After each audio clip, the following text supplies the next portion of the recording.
नमस्कार दोस्तों, हिंदी एस्पिरेंट के यूट्यूब चैनल में एक बार आपका पुनः स्वागत है। हम यहाँ पे हिस्ट्री सेगमेंट को डिस्कस कर रहे हैं। हिस्ट्री सेगमेंट में हमारा जो पोर्शन चल रहा है वो एंशिएंट इंडिया चल रहा है। एंशिएंट इंडिया में हम जो है स्टोन एज पढ़ रहे हैं, जिसमें से हमने पूरा पाषाण काल को ख़त्म कर दिया है और मध्य पाषाण काल के पार्ट 1 को हमने ख़त्म कर दिया है। अभी तक जो हमने मध्य पाषाण काल में पढ़ा है वो हमने पढ़ा है जलवायु, मध्य पाषाण काल की वहाँ की जीवन पद्धति, और मध्य पाषाण काल को क्यों संक्रमण का काल कहा जाता है। और हमने वहाँ की चित्रकलाओं को भी देखा था कि किस प्रकार भीमबेटका की गुफा में वहाँ पे उनकी जीवन पद्धति के विषय में जो है चित्रांकन किए गए हैं। आज जो हम मेसोलिथिक एज अर्थात मध्य पाषाण काल में हम आज जो पढ़ने जा रहे हैं वो हमारा टॉपिक होगा, उसकी विशेषताओं पर हम फोकस करेंगे, वहाँ के उपकरण और पुरास्थल और उसकी विशेषताएं। और इसके पहले यदि आपने पूरा पाषाण काल को पढ़ा होगा सही से, तब आप मध्य पाषाण काल के उपकरणों और पुरास्थलों को अच्छी तरीके से समझ पाएंगे। इसके लिए ज़रूरी है आप पहले का वीडियो देख लें ताकि आपको अच्छी तरीके से समझ आए। तो सबसे पहले विशेषताओं को हम अभी नहीं डिस्कस करेंगे, जब हम उपकरणों और पुरास्थलों को पढ़ लेंगे उसके बाद हम उसकी विशेषताओं पर आएंगे। सबसे पहले हम पढ़ते हैं उनके उपकरण के, मतलब मध्य पाषाणकालीन जो मानव था वो किन प्रकार के उपकरणों का प्रयोग करता था, अर्थात उपकरणों का प्रयोग करता था किन प्रकार के, और किस प्रकार के पत्थरों का उपयोग करता था या हड्डियों का उपयोग करता था इन उपकरणों को बनाने में। उपकरण से मतलब है उनके जो हथियार या औजार होते थे। आप देखिए, जो मध्य पाषाण का टाइम पीरियड हमने देखा था कि 10,000 से लेकर 8,000 ईसा पूर्व तक का जो काल है वो मध्य पाषाण काल का है। चलिए आगे देखिए, मध्य पाषाणकालीन जो उपकरण है, ठीक है, उसके बारे में देखते हैं। तो उसको हम दो चरणों में बांटेंगे कि उपकरण बनाने में किन पत्थरों का उपयोग किया जाता था, पहला, और दूसरा इन पत्थरों का उपयोग करके किस प्रकार के औजार बनाए जा रहे थे, ये दूसरा। ठीक है, जैसे ये हो गया किन प्रकार का पत्थरों का उपयोग किया जाता था, और उपकरण बनाने में जो थे किस प्रकार के इन पत्थरों का उपयोग करके, अर्थात इन पत्थरों का उपयोग करके किस प्रकार के ये औजार जो है बनाए जा रहे थे। सबसे पहले हम देखेंगे पत्थरों के विषय में, अर्थात मध्य पाषाण काल में आकर मानव किन पत्थरों का उपयोग करने लगा था औजारों को बनाने में या अपने हथियारों को बनाने में। तो उसमें से देखिएगा, मानव जो मध्य पाषाणकालीन जो मानव था ये पूरा पाषाणकालीन कुछ पत्थरों का उपयोग अभी भी कर रहा था। ठीक है, जैसे क्वार्टजाइट, चर्ट, फ्लिंट, जेस्पर। ठीक, ये हमने पहले भी पढ़े हैं। जब हमने पूरा पाषाण काल पढ़ा था तो हमने देखा था कि वहाँ पे इन सब पत्थरों का उपयोग किया जा रहा था, अर्थात मध्य पाषाणकालीन जो मानव है क्वार्टजाइट, चर्ट, फ्लिंट और जेस्पर जैसे पत्थरों का उपयोग कर रहा था, क्या बनाने में, औजारों को बनाने में। और लेकिन मध्य पाषाणकालीन मानव ने कुछ नए पत्थरों का भी उपयोग करने लगा था इस समय तक आकर, और ये नए पत्थर जो था काफ़ी कीमती थे। वर्तमान समय में जो आप अंगूठियों में जिन पत्थरों का उपयोग करते हैं, जिनकी कीमत काफ़ी महंगी होती है मार्केट में, उन पत्थरों का उपयोग जो है मानव हथियारों को बनाने में करता था। उसके लिए उसमें आभूषण या सज्जा का कोई महत्व नहीं था, उसके लिए जीवन उसका क्या था, शिकार ही था। आप देखे थे कि जो भीमबेटका की गुफा थी जिसे वी.एस. वाकड़कर ने खोजा था, ठीक है, 1950 के दशक में, तो वहाँ पे जितने भी आपको चित्र मिले हैं सब कैसे मिले हैं, तो युद्ध के ही चित्र मिले हैं। तो युद्ध करने के लिए मनुष्य को चाहिए थे औजार, औजारों के लिए चाहिए था पत्थर। तो हमने देखा था कि ऐसे पत्थर जो पूरा पाषाण काल के थे वो मध्य पाषाण काल में भी उपयोग हो रहे थे, जैसे क्वार्टजाइट, चर्ट, फ्लिंट और जेस्पर। और कुछ नए कीमती पत्थरों का उपयोग इस समय होने लगा था, जैसे कार्नेलियन हो गया, अगेट हो गया, स्फटिक हो गया और कैल्सिडोनी। अर्थात ये पत्थर जो थे कार्नेलियन, ठीक है, ये पत्थरों के नाम आप ध्यान रखेंगे, हो सकता है दे एग्जाम में, तो आप थोड़ा कंफ्यूजन नहीं होइएगा। तो ये जो थे नए पत्थर थे जो मध्य पाषाण काल में प्रयोग हुए, इसके पहले पूरा पाषाण काल में ऐसे पत्थरों का उपयोग नहीं हो रहा था। तो कार्नेलियन हो गया, अगेट हो गया, स्फटिक हो गया और कैल्सिडोनी हो गया।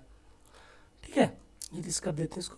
ठीक, अब आइए कि ये जो पत्थर थे, इन पत्थरों का उपयोग करके जो मध्य पाषाणकालीन मानव था वो किन प्रकार के उपकरणों को बनाता था। तो उपकरणों को भी हम दो चरणों में बांट के देख सकते हैं। ऐसे पत्थर के उपकरण जो कि उसके पूरा पाषाण काल से ही चले आ रहे थे, ऐसे पत्थर के उपकरण जो पूरा पाषाण काल से चले आ रहे थे वो मध्य पाषाण काल में भी चलते रहे, जैसे पॉइंट हो गया, क्रोड हो गया, ब्लेड हो गया, ब्यूरिन हो गया। ठीक, ऐसे पत्थर के उपकरण इस समय प्रयोग में होते रहे। ऐसा नहीं है कि मध्य पाषाण काल में जब मानव पहुंचा तो उसने पूरा पाषाण काल की सारी चीज़ों को जो है एक्सेप्ट करने से मना कर दिया कि नहीं, हम नहीं लेंगे। अर्थात वो पूरा पाषाण काल की चीज़ों को भी लिए रहा और कुछ नई चीज़ों को जो हम पढ़ेंगे नव पाषाण काल, जिसको वो नव पाषाण काल में प्रयोग करता, उसको भी शामिल कर लिया। इसीलिए इसको जो है संक्रमण की अवस्था कहा जाता है। ठीक, अर्थात इन प्रकार के औजारों का जो प्रयोग कर रहा था पूरा पाषाण काल के, वो थे कौन? पॉइंट, क्रोड और ब्लेड। उसके साथ ही जो मध्य पाषाणकालीन मानव है उसने क्या किया था कि ऐसे पत्थर के उपकरण जो इसने नए बनाए मध्य पाषाण काल में आके, क्योंकि आपने देखा था कि छोटे जीवों के विकास होने के साथ साथ अब उनको मारने में मनुष्य को अधिक कठिनाई हो रही थी, क्योंकि छोटे जीवों को शिकार करने के लिए क्या चाहिए?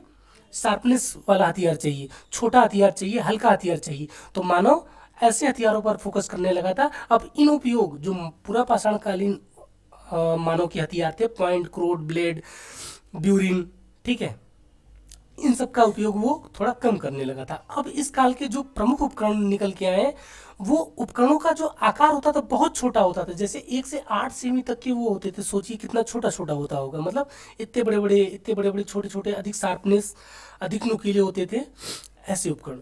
ठीक है, तो देखिए जो इस काल में नए उपकरण प्रयोग में आए वो कौन कौन से थे? ये नए हैं, इनको ध्यान में रखेंगे हम। जैसे ये त्रिभुजाकार हो गया, इस प्रकार का होता है ट्रायंगल शेप में। इन उपकरणों की विशेषता क्या होती थी? पत्थर के उपकरणों के, इनको उठाकर यदि मानव फेंकता तो इसका कोई भी कोना, चाहे ये कोना, चाहे ये कोना, चाहे ये कोना, जाके किसी जानवर को लग जाता था। जबकि पहले के पूरा पाषाण काल में आप देख रहे थे उपकरण थोड़ा एक ही कोना उसका जो है नुकीला होता था। या तो मनुष्य नजदीक में जाके जानवरों को मारे, बड़े जानवरों को नजदीक जाके मारने में उसको खतरा था, वो मारने गया, खुद मारा गया। लेकिन इस काल में मानव ने क्या किया था? जो हथियार जो था छोटे रख दिए और अधिक उसकी टेक्निक जो थी हथियार बनाने की वो ज़्यादा विकसित कर ली उसने। देखिए ये ट्रायंगल शेप में हो गया, यदि इसको उठा के वो फेंकता तो इसका कोई ना कोई कोना जाके किसी भी जानवर को लग जाता और वो जो है आराम से उसका शिकार बन जाता आदमी का। तो इन जो ट्रायंगल शेप के उपकरण थे, एक तो इसको जो फेंक के मारने में उपयोग, प्रक्षेपास्त्र के रूप में प्रयोग किया जा रहा था। दूसरा इसका तीर धनुष में, इसका जो है अग्रभाग ऐसे लगा के, जैसे तीरों को हम देखते हैं ऐसे लगा के वो लकड़ी का प्रयोग करके वो तीरों को बनाने में भी कर ले रहा था। इससे अधिक दूर तक वो जो है जानवरों को, छोटे जानवरों का शिकार करने में उसको जो है आसानी हो रही थी। ठीक, पहला ट्रायंगल शेप का हो गया। एक नवचंद्राकार, जैसे आपने चांद को देखा है इस प्रकार से, आधा चांद जो होता है उस प्रकार के चांद, इस प्रकार के उपकरणों का वो प्रयोग करता था। ये एक प्रकार से आपके काटने का, जैसे एक हिस्सा ये हो गया और ये ऐसे था नवचंद्राकार। दूसरा है आपका, यहाँ पे देखिए नवचंद्राकार है। इसका क्या होता था? जैसे आपने देखा लकड़ियों को काटने में जो प्रयोग किया जाता था, ये हिस्सा होता था नुकीला। इसको जानवरों को काटने में, उनकी गर्दन को काटने में, उनकी खालों को काटने में इसका उपयोग किया जाता था। क्या था इसका नाम? नवचंद्राकार। ठीक है, लूनर शेप। अब देखिए समलम्ब टाइप के उपकरण कैसे होते थे? इस प्रकार के होते थे, ऐसे समलम्ब चतुर्भुज आपने पढ़ा होगा, ये ऐसे करके ऐसे होता था ना। एक यहाँ पे कोना हो गया इसका, एक यहाँ पे कोना हो गया, एक यहाँ पे कोना हो गया और एक यहाँ पे कोना हो गया। ठीक, अब इसकी भी क्या विशेषता थी? इसको भी आदमी यदि फेंक के मारता तो कोई ना कोई कोना जाके जानवर को लग जाता। और इसका भी प्रयोग मानो जो है अगर यहाँ पे लगा देता, मतलब लकड़ी का प्रयोग करके इसको जो है कटार के रूप में या तीर के रूप में प्रयोग कर सकता था, जो जानवरों को सीधे जाके लगता, उनके शरीर को फाड़ सकता था। ये हिस्सा जाके, मतलब यदि इस प्रकार में था ट्रायंगल शेप तो ये हो गया। अब देखिए ऐसे हो गया। यदि यहाँ पे मानव ने इसको लकड़ी से जोड़ दिया इस उपकरण को, तो ये हिस्सा जाके डायरेक्ट जानवर को लगता और जानवर जो है घायल हो जाता। उसके बाद मनुष्य इसको मारना जो है आसान हो जाता। तो 3 प्रकार के जो नए उपकरण थे यहाँ पे आपको मध्य पाषाण काल में देखने को मिलेंगे, त्रिभुजाकार, नवचंद्राकार और समलम्ब। आइए हम इनको इमेज में देख लेते हैं। ठीक, जैसे ये देखिए ट्रायंगल शेप के हैं। इनकी विशेषता क्या थी कि इनको फेंक के मारने पर जानवर को लग सकता था। यहाँ पे यदि आप लगा के लकड़ी का प्रयोग करके इसको तीर के रूप में प्रयोग कर सकते थे। ठीक, ये ट्रायंगल शेप हो गया। ये देखिए नवचंद्राकार रहे। ठीक है, ये आपका हो गया रेक्टेंगल वाला। ठीक है, ये आपके मध्य सारे के सारे औजार आपको देख रहे हैं लकड़ी का प्रयोग करके किस प्रकार के शार्पनेस के हथियार बनाए जा रहे हैं, ताकि जानवरों को सुगमता से मानव जो है शिकार कर पाए मध्य पाषाण काल में। क्योंकि इस समय मध्य पाषाण काल में हमने कहा जलवायु परिवर्तन के कारण यहाँ पे जो भोज्य पदार्थ थे मनुष्य के लिए शिकार के रूप में और खाद्यान्न के रूप में, दोनों की उपलब्धता पर्याप्त मात्रा में हो गई थी। ठीक, छोटे जानवरों के विकास ने उसको खाद्यान्न में विविधता मतलब शिकार में विविधता प्रदान की। और जब पशु पक्षी के साथ साथ जब वृक्षों की नई प्रजातियों का विकास हुआ तो आप देख रहे हैं जो खाद्य संग्रह की चीज़ें थी वो ज़्यादा उपलब्ध होने लगी थी। तो ऐसे में मानव जो था अधिक दक्ष हो गया था चीज़ों को बनाने में। आप देख रहे हैं माइक्रोलिथिक एज इसीलिए इसको कहा जाता है क्योंकि 1 से 8 सेमी के उपकरण यहाँ पे बनने लगे थे, इसलिए मध्य पाषाण काल को माइक्रोलिथिक एज के नाम से भी जाना जाता है। ये सारे देखिए ट्रायंगल शेप है, ये है आपका रेक्टेंगुलर, ये ट्रेपेज है, ठीक है। ये सारे के सारे आपके उपकरण कैसे हैं, मध्य पाषाण कालीन, ठीक है। आइए अब हम जो टॉपिक पढ़ने वाले हैं, हमने कहा था कि हमारे हो गए औजार हो गए, अब हम जो पढ़ेंगे पुरास्थलों के विषय में पढ़ेंगे, ठीक। आइए अब सबसे इम्पोर्टेंट सेगमेंट है मध्य पाषाण काल का, यहाँ से क्वेश्चन बनते हैं, यदि प्रारंभिक परीक्षा में बनेंगे तो यहाँ से क्वेश्चन पक्का बनेंगे। आप इन सब चीज़ों को ध्यान में एकदम बैठा लीजिएगा। जितनी भी चीज़ें पढ़ाई गई हैं आज के वीडियो में, कल का वीडियो आपकी समझ के लिए था और वहाँ से भी 1-2 चीज़ें आप जो है यदि पढ़े होंगे तो समझ लेंगे चीज़ों को, और ये जो पोर्शन आज पढ़ रहे हैं उसको समझने में जो है आपको आसानी होगी कल की वीडियो से। तो मेनली जो हमें पढ़ना है आज वाले में, ये आपके पुरास्थलों को ध्यान में रखना है। बाकी उपकरणों के जो हमने आकार प्रकार बताए हैं वो ध्यान रखिएगा, जो मध्य पाषाण काल की विशेषता है, ठीक। बाकी जो पूरा पाषाण काल को लेकर चलेगा उसको ध्यान नहीं रखना है, ठीक। जो नई इसकी विशेषता थी जैसे ट्रायंगल शेप के हो गए, मतलब त्रिभुजाकार हो गया, समलम टाइप का हो गया, त्रिभुजाकार, समलम, और आपके क्या था, त्रिभुजाकार हो गया, समलंब हो गया और अर्धचंद्राकार हो गया, सॉरी अर्धचंद्राकार नवचंद्राकार शेप जो था, ठीक। आइए अब देखते हैं पुरास्थलों की। सबसे पहले बात करते हैं यूपी में, ठीक। उत्तर प्रदेश में बात की जाए तो उत्तर प्रदेश में 3-4 पुरास्थल इंपॉर्टेंट है जो मध्य पाषाण काल, और सबके सब इंपॉर्टेंट है, सबको आपको ध्यान में रखना है, ठीक।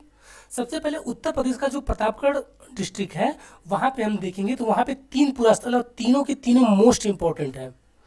सराय नरराय प्रतापगढ़ जिले में स्थित है, महदहा हो गया और दमदमा, इन तीनों पुरास्थलों को माना जाता है, श्रेय दिया जाता है। जी.आर. शर्मा जो थे उनको उत्खनन का श्रेय दिया जाता है इस पुरास्थल के उत्खनन का, ठीक है। प्रतापगढ़ में स्थित सराय नरराय, महदहा और दमदमा, ये दिमाग में बैठा लीजिएगा। प्रतापगढ़ में स्थित यूपी के प्रतापगढ़ में 3 मध्य पूरा पाषाणकालीन स्थल जो मोस्ट इंपॉर्टेंट है, सराय नरराय, मैदाहा और दमदमा। इन तीनों जगह से जो कॉमन चीज़ें हैं उनको हम पढ़ लेते हैं, फिर बाद में इसकी अलग अलग विशेषताओं को हम देख लेंगे, ठीक है। और यहीं से आपके क्वेश्चन बनेंगे। इन तीनों पुरास्थलों से आपके सींग और हड्डी से निर्मित उपकरण प्राप्त हुए हैं। ये आपके प्रारंभिक परीक्षा में जो यूपी पीसीएस की थी वहाँ पे पूछा गया है कि निम्न में से किस पुरास्थल से, मध्य पाषाणकालीन पुरास्थल से हड्डी या सींग से निर्मित आभूषण प्राप्त हुए। तो उसमें सराय नरराय, मैदाहा दोनों दिया था। तो आप ध्यान में रखेंगे कि वो दो, वहाँ पे आयोग ने इन दोनों को उत्तर सही माना था। और साथ में ही जय नारायण पांडे की एक पुस्तक है पुरातत्व का विमर्श, उन्होंने भी अपनी पुस्तक पुरातत्व के विमर्श में सराय नरराय, मैदाहा और दमदमा तीनों को बताया है, तीनों के बारे में बताया है कि इन तीनों पुरास्थलों से जो हड्डी और सींग से निर्मित आभूषण प्राप्त हुए हैं। तो याद रखिएगा, यदि तीनों ऑप्शन में रहेगा तो तीनों करेक्ट है, ठीक है। या तो आयोग उसको डिलीट कर देगा, और यदि बिहार का आप एग्जाम दे रहे हैं तो वहाँ पे इनमें से कोई नहीं है, एक से अधिक ऑप्शन ई होता है वहाँ पे, तो आपका वो आप ई को करेक्ट कर देंगे। और ये आपका प्रमाण के रूप में जय नारायण पांडे की जो पुस्तक है पुरातत्व का विमर्श, उसको ध्यान में रख लीजिएगा कि ये वहाँ पे साफ साफ लिखा गया है कि सराय नरराय, मैदाहा और दमदमा में तीनों में जो है सींग और हड्डी से निर्मित उपकरण प्राप्त हुए हैं। ये आपका आप घटना चक्र का यदि उठाते हैं प्रीवियस ईयर का क्वेश्चन पेपर तो वहाँ पे आपको ये मिल जाएगा, सींग और हड्डी से निर्मित आभूषण कहाँ से प्राप्त हुए, तो तीनों जगहों से प्राप्त हुए हैं।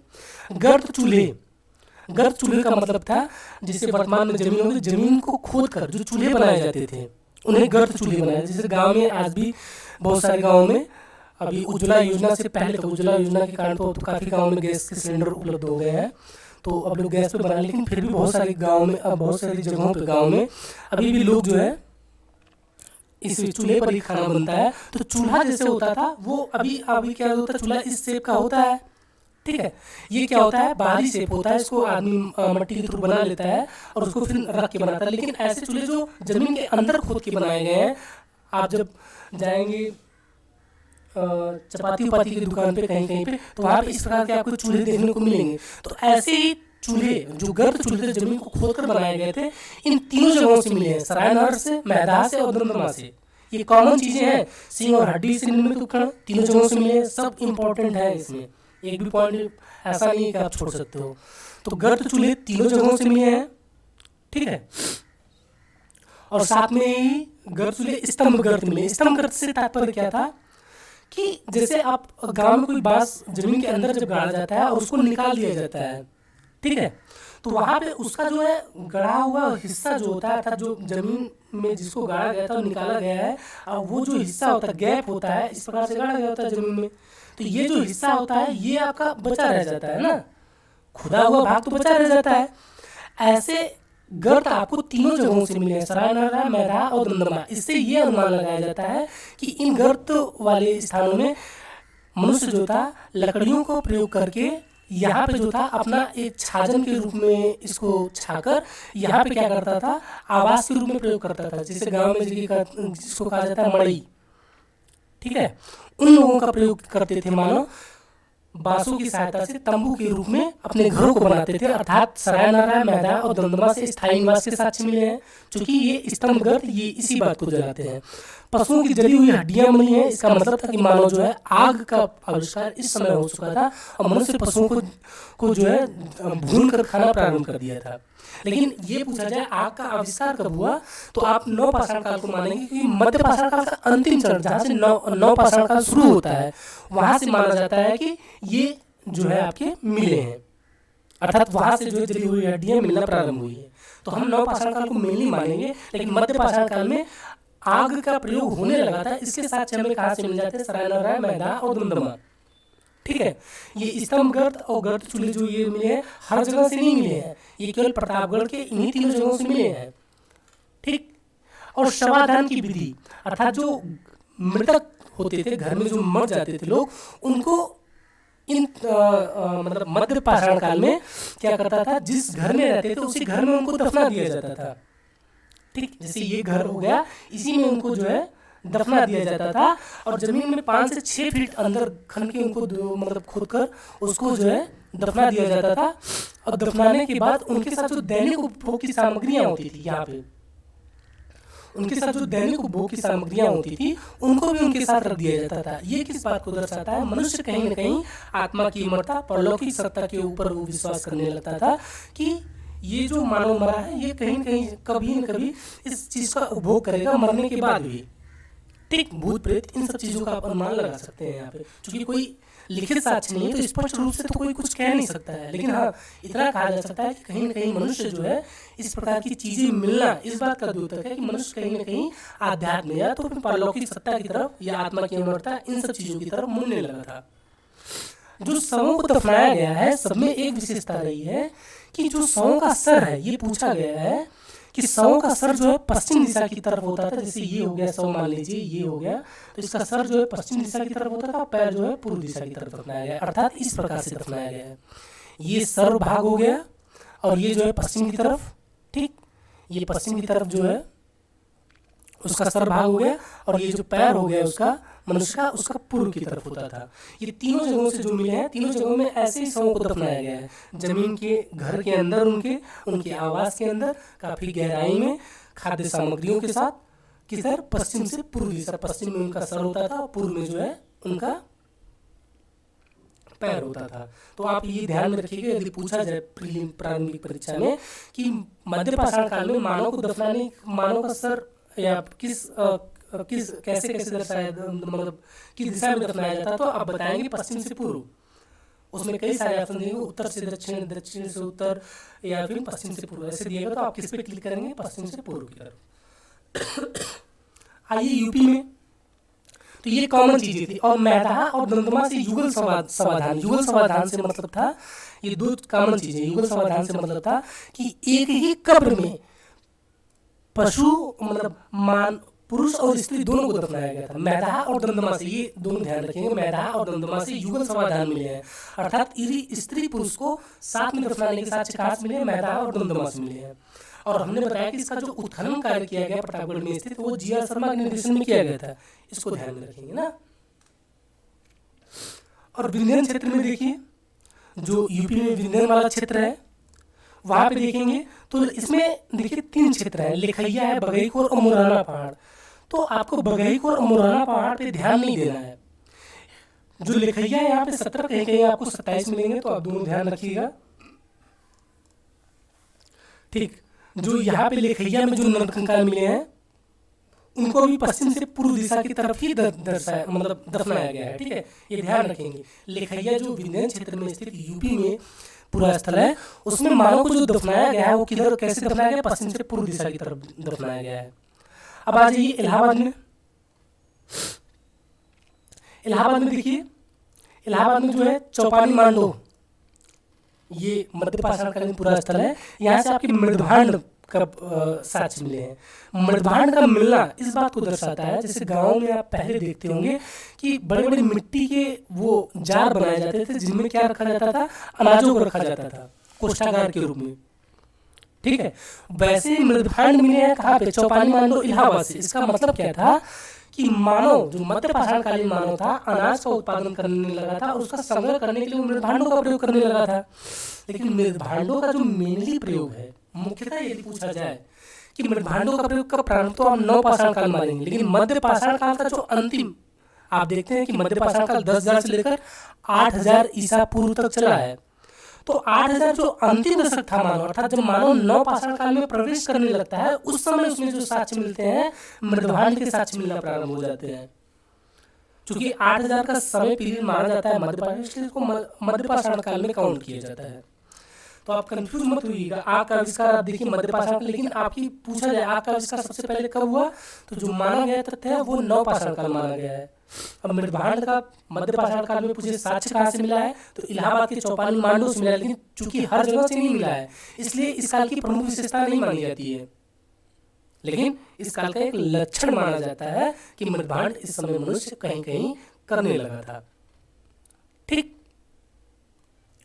अब आइए मोस्ट इंपोर्टेंट राजस्थान। ये तीनों आप जो बताए गए, इलाहाबाद में चौपानी मांडो याद रखिएगा, प्रतापगढ़ में ये जो सरायनगर है, मैदान दमदमा, यहाँ से जितना बताया गया सबके सब मोस्ट इंपोर्टेंट है। ठीक है, अब राजस्थान में आइए। राजस्थान में बागौर नामक स्थान है जिसका उत्खनन कार्य वीएन मिश्र ने कराया था। और ये जो बागौर जो कोठारी नदी के किनारे स्थित है, यहाँ से पशुपालन के साक्ष्य मिले हैं और ये मध्य पाषाण का सबसे बड़ा पूरा स्थल है। पूछा जाए मध्य पाषाणकालीन सबसे बड़ा पूरा स्थल कौन, तो बागौर है। किसने उत्खनन कार्य करवाया, तो वीएन मिश्र ने कराया। और कहाँ से पशुपालन के साक्ष्य मिले हैं, तो यहाँ से बागौर से मिले हैं। और यहाँ है एमपी। ठीक है, ये एमपी हो गया। एमपी में है होशंगाबाद जिले में स्थित आदमगढ़, यहाँ से भी आपके पशुपालन के साक्ष्य मिले हैं। आदमगढ़ से। तो पशुपालन के दो जगह साक्ष्य मिले हैं, एक राजस्थान में बागौर। ये एग्जाम मोस्ट इंपोर्टेंट है, याद रखिएगा। राजस्थान के बागौर से पशुपालन के साक्ष्य मिले हैं और एमपी के आदमगढ़ से पशुपालन के प्रारंभिक पशुपालन के साक्ष्य मिले हैं। ये दोनों एग्जाम में आपके ऑप्शन में देता है, तो आप बागौर पे क्लिक करेंगे। चूंकि बागौर सबसे बड़ा मध्य पाषाणकालीन पूरा स्थल है, इसलिए हम जो है फोकस किस पे करेंगे, बागौर पे करेंगे। यदि बीपीएससी जैसे एग्जाम है जहाँ पे ई ऑप्शन रहता है, तो आप जो है उनमें से कोई नहीं है, एक से अधिक मानेंगे, जो ई वाला ऑप्शन होता है वहां पे।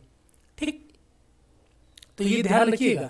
बागौर मध्य पाषाण काल का पशुपालन के दो जगह से साक्ष्य मिलते हैं, बागौर से मिलते हैं और एमपी के आदमगढ़ से मिलता है। आदमगढ़ ये रहा, और किस जिले में स्थित है, होशंगाबाद जिले में स्थित है। ठीक, दोनों जगह से पशुपालन के साक्ष्य मिलते हैं, ये ध्यान में रखेंगे हम लोग। जो सबसे बड़ा मध्य पाषाणकालीन पूरा स्थल है बागौर है। यदि बागौर और आदमगढ़ दोनों ऑप्शन में है तो आप बागौर को प्रायोरिटी देंगे। यदि बागौर की जगह पे आदमगढ़ है तो आप आदमगढ़ को प्रायोरिटी देंगे, यदि बागौर नहीं दिया है तो। ठीक है, दोनों जगह से पशुपालन के साक्ष्य मिले, एमपी के आदमगढ़ से और राजस्थान के बागौर से। किसने उत्खनन कार्य करवाया था, तो वीएन मिश्र ने करवाया था। ये ध्यान रखेंगे। पशुपालन के किस नदी के किनारे, कोठारी नदी। ठीक, अब गुजरात में आइए। गुजरात में जो लंगनाज क्षेत्र है वहाँ पे एचडी संकालिया महोदय ने इसका उत्खनन करवाया था, अर्थात इसको खोदा गया था। किसके द्वारा, एचडी संकालिया के निर्देशन में खुदवाया गया था। यहाँ पे 14 मानव नरकंकाल मिले हैं और मध्य पाषाणकालीन औजार मिले हैं। मध्य पाषाणकालीन औजारों से तात्पर्य है जो नौचंद्राकार औजार थे, आपने देखा था ट्रायंगल शेप के थे, अर्थात त्रिभुजाकार जो थे, और जो समलंब टाइप के थे, ये सब मिले हैं। और फिर दक्षिण भारत में एक याद रखें, है तो बहुत सारे, लेकिन आपको इतना यूपी वाला याद रखना, राजस्थान और एमपी वाला, और गुजरात में लंगनाज, और फिर कर्नाटक में जलहल्ली है, इसको ध्यान में रखेंगे। ठीक, आइए एक बार और थोड़ा डिटेल में देख लेते हैं इसको। देखिए, सबसे पहले यूपी में आते हैं, वहीं जो चीज़ें हमने पढ़ी थी उसी का रिवीजन हो जाएगा एक बार और। देखिए यहाँ पे चीज़ें आपको समझ में नहीं आएंगी, क्योंकि हमने थोड़ा ज़्यादा इसको गुथम गुथ हो गया है, तो हम जितना बता रहे हैं उनको ध्यान से सुन लीजिएगा, वो चीज़ें आपको कंठस्थ हो जाएंगी, पीछे आपने पढ़ाई है। हमने कहा कि जो सरायनारा, मैदाह और दमदमा में चीज़ें जो कॉमन थी, वो कौन कौन सी चीज़ें कॉमन थी? जो यूपी के प्रतापगढ़ में हम सबसे पहले देख रहे हैं, मध्य पाषाण कालीन पुरा स्थल में यूपी के प्रतापगढ़ में 3 पुरा स्थल है, सरायनारा, मैदाह और दमदमा। इनमें जो कॉमन चीज़ें थी, हड्डी के उपकरण और आभूषण। जो जयनारायण पांडे की पुरातत्व का विमर्श है, उन्होंने उसमें साफ साफ लिखा है कि सरायनारा, मैदाह और दमदमा यदि आता है आपको तीनों को क्लिक करना है, यदि तीनों रहते हैं तो ये आयोग को हटा लेगा। ठीक है, यदि बिहार जैसा एग्जाम है तो आप ई ऑप्शन इनमें से कोई नहीं मारेंगे, हमने पहले डिस्कस किया। यहाँ पे गर्भ चूल्हे मिले हैं, यहाँ से स्तंभ गर्त मिला है, यहाँ पे मानव नर कंकाल मिले हैं। ठीक है, और ये मानव नर कंकाल मिले हैं, और साथ में 100 को दफनाए जाने के साक्ष्य मिले, जो पश्चिम दिशा में उनका शीर्ष है और पूर्व दिशा में उनका पैर है, ऐसी स्थिति से दफनाया गया है। देखिए, सरायनारा का जो उत्खनन कार्य हमने बताया था, जी.एस. शर्मा के निर्देशन हुआ है, यहाँ से भी स्तंभ गर्त मिला है। 37 नर कंकाल मिले हैं, जो छत विच्छेद, अर्थात किन्हीं का हाथ कटा हुआ है, किन्हीं का ये कटा हुआ है, अर्थात जो मतलब जो नर कंकाल मिले हैं वो पूरा शेप उनका सुरक्षित नहीं है, ढांचा वो कटा फिटा टूटा फूटा मिला है। तो इसका मतलब था यहाँ पे आक्रमण हुआ होगा, मारे गए होंगे या किन्हीं अन्य विधियों से समाप्त हुए हैं। ठीक, एक ही कब्र में 4 लोगों को दफनाया गया है सरायनारा में, ये ध्यान रखेंगे। पूछा जाए एक ही कब्र में 4 लोगों को कहाँ पे दफनाया गया, तो आप बताएंगे सरायनारा में। ठीक, 8 गर्त चूल्हे कहाँ मिले हैं? सरायनारा में मिले हैं। एक ही कब्र में 4 लोगों को दफनाया गया, 47 नर कंकाल मिले हैं। 8 गर्त चूल्हे कहाँ पे मिले हैं? 8 गर्त चूल्हे मिले हैं, जिनमें जानवरों की जली हुई हड्डियाँ हैं, जिनमें आपके हो गए गाय, भैंस, सुअर हो गया। ठीक, इन सब चीज़ें की। मैदाह में ये जी.एस. शर्मा ने मैदाह का जो क्षेत्र था इसको 3 क्षेत्रों में बांटा है। ठीक, बूचड़खाना, कब्रिस्तान और झील क्षेत्र। जो बूचड़खाना और कब्रिस्तान क्षेत्र है, यहीं से आपके जो है मानव नर कंकाल मिले हैं यहाँ पे मैदाह में। जी.एस. शर्मा ने जो है मैदाह, मतलब जी.एस. शर्मा ने जो मैदाह को 3 क्षेत्रों में बांटा है, बूचड़खाना, कब्रिस्तान और झील क्षेत्र। जिनमें से बूचड़खाना और कब्रिस्तान वाले क्षेत्र में ही आपको क्या मिले हैं? आपके मानव नर कंकाल मिले हैं। यदि पूछा जाए कि किस पूरा स्थल को 3 क्षेत्रों में, बूचड़खाना, कब्रिस्तान और झील क्षेत्र में बांटा गया, तो आप क्या बताएंगे? मैदाह को बांटा गया है। किसने बांटा? जी.एस. शर्मा ने बांटा है। ठीक, यहाँ से स्तंभ गर्त मिले हैं और साथ में एक युगल समाधि मिली है। मैदाह हमने बताया था, युगल समाधि मतलब पुरुष और स्त्री को साथ में दफनाया जाना, पुरुष और स्त्री को साथ में दफनाया जाना, ये युगल समाधान कहलाता है। ठीक, तो ये आपके मैदाह से भी मिले हैं, दमदमा से भी मिले हैं, तो ये ध्यान रखेंगे युगल समाधान कहाँ से मिले? मैदाह और दमदमा से। अब देखिए, दमदमा से 41 मानव समाधान मिले, अर्थात 41 मानव को दफनाए जाने के साक्ष्य मिले हैं, जिनमें से 5 युग्म समाधान, अर्थात 5 ऐसे समाधान हैं जिनमें स्त्री और पुरुष को साथ में दफनाया गया है। ठीक, यहीं से माना जाता है सती प्रथा। कुछ लोग मानते हैं कि मध्य पाषाण काल में सती प्रथा में क्या होता था कि महिलाएं जो अपने पति के साथ सती हो जाती थी। ये जो युग्म समाधान जिसमें स्त्री और पुरुष को साथ में दफनाया गया है, तो कुछ विद्वान मानते हैं कि भारत में जो सती प्रथा देखने को मिलती है वो आपके मध्य पाषाण काल से मिलती है, लेकिन हालांकि विवादास्पद है। ठीक है, इसको नहीं माना जाता है, लेकिन इसी आधार पर लोग अनुमान लगाते हैं कि सती प्रथा मध्य पाषाण काल से ही देखने को मिलती है। ठीक, 3 कंकाल को एक साथ दफनाया गया है। ठीक, 3 कंकाल एक साथ दफनाए गए हैं, अर्थात एक ही कब्र में 3 मानव कंकाल। आप देख रहे थे एक ही कब्र में 4 लोगों को दफनाया गया है, वो कहाँ से? सरायनारा से दफनाया गया था। और एक ही कब्र में 3 लोगों को कहाँ पे दफनाया गया है? तो आपका दमदमा में। बाकी और जो बच रहे हैं 3 और 5 के बाद जितने भी बचे 41 में से, वो सारे के सारे एक लोगों को उसमें दफनाया गया है। और सब में हमने बताया था कि सर जो है पश्चिम दिशा की तरह है और पैर जो है पूर्व दिशा की तरफ है। दफनाने की विधि कुछ इस प्रकार है, पश्चिम दिशा में सर और पूर्व दिशा में उनका पैर था। ठीक, अब यूपी हमने इलाहाबाद में देखिए, तो रिवीजन कर लीजिए। चौपानी मांडव से मृदभांड मिले हैं। विंध्यन क्षेत्र में केवल आपको एक ही याद रखना है, लिखैया, यहाँ से 17 मानव नर कंकाल मिले हैं और सबको किधर दफनाया गया? पश्चिम से पूर्व दिशा की तरफ दफनाया गया है। आप देखेंगे राजस्थान में आइए, ठीक, आप ध्यान से सुनिएगा, यहाँ पे चीज़ें समझ में नहीं आएंगी क्योंकि यहाँ पे लिखावट जो है थोड़ी ज़्यादा क्लिष्ट हो गई है ना।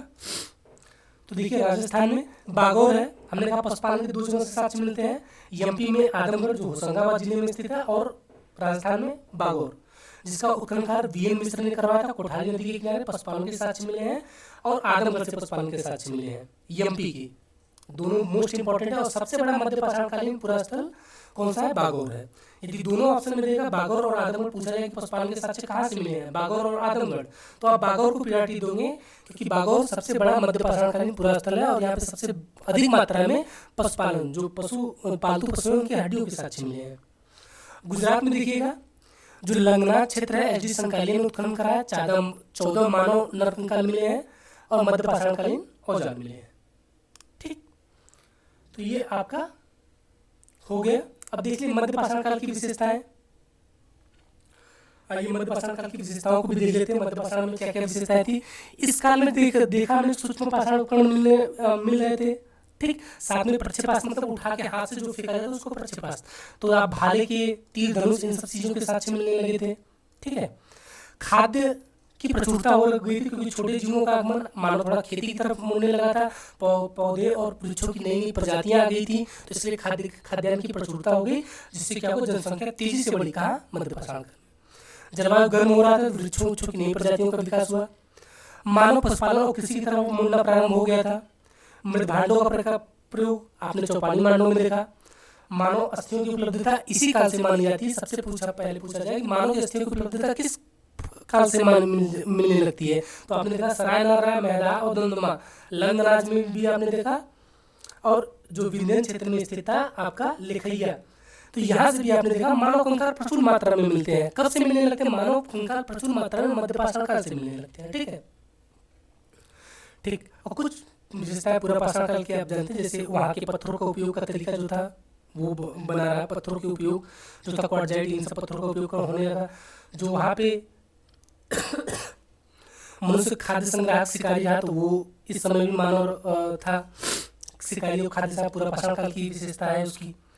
और साथ में ही मानव का जीवन जो था घुमक्कड़ होने लगा था, लेकिन हाँ प्रतापगढ़ वाले जिले में जो है कुछ स्थायी निवास के साक्ष्य मिलते हैं, लेकिन हर जगह से नहीं मिलते हैं। लेकिन मनुष्य उस समय मध्य पाषाणकालीन मानव कैसा था? घुमंतु जीवन था, रोज कुआं खोदना, रोज पानी पीना। ठीक, ये सब चीजें आपके मध्य पूरा पाषाण काल की होंगी।